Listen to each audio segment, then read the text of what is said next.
Billy గ్రహం గారు. ఆ యవన దైవజనుడు సేవకు వచ్చినప్పుడు దేవుని సేవలో 3 బలమైన తీర్మానాలు చేసుకున్నాడట. ఏంటో తెలుసా? నంబర్ 1, నా భార్యతో తప్ప ఏ పరస్త్రీతో ఏకాంతంగా నేను మాట్లాడను. సేవకుణ్ణి కొన్నిసార్లు స్త్రీలతో మాట్లాడాల్సి వస్తుంది. ఒకవేళ స్త్రీలతో మాట్లాడాల్సి వస్తే ఒంటరిగా మాట్లాడను. నా భార్యను ప్రక్కన పెట్టుకుని మాట్లాడతా. లేదు, నా భార్య అందుబాటులో లేదా, ఆవిడ ప్రక్కన మరో స్త్రీని నిలవబెట్టుకుని మాట్లాడతా.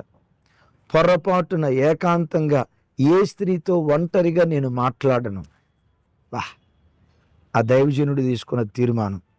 చాలామంది పురుషులకి ఒంటరిగా ఏ అమ్మాయితో మాట్లాడటానికి అవకాశం దొరికిద్దని గుంట నక్కల్లాగా కాచుకునే అంకుల్లో పెంకుల్లో తీసుకున్న నిర్ణయ ప్రకారం ప్రతి క్రైస్తవుడు బ్రతికితే పాపానికి చోటెక్కడ? రెండవది, ఆ దైవజనుడు తీసుకున్న నిర్ణయం, నేను ఎప్పుడైనా ప్రయాణమై వెళ్ళేటప్పుడు నా వెహికల్ మీద నా భార్యను తప్ప ఏ పరస్త్రీని కూర్చోబెట్టుకోను. నో డౌట్, ఒకవేళ నా కారులో పరస్త్రీని కూర్చోబెట్టుకోవాల్సి వస్తే నా భార్య ఉన్నప్పుడే కూర్చోబెట్టుకుంటా. ఈరోజు చూడండి, ఓ మగబ్బాయి 2 వీలర్ మీద వెళ్తూ ఉంటే మగాళ్ళు లిఫ్ట్ అడిగితే మా ఓడికి మనసు రాదు. అదేం విచిత్రమో తెలియదు.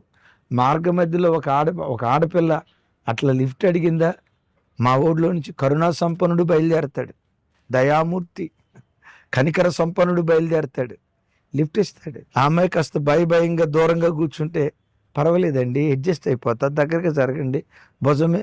చూసారా, లూజ్ క్యారెక్టర్. మూడవది, ఆయన తీసుకున్న నిర్ణయం, నా భార్యతో తప్ప ఏకాంతంగా ఏ పరస్త్రీతో నేను కలిసి భోజనం చేయను. ఏదో డైలాగ్ ఉంది కదా, వాడు చెప్తున్నాడు,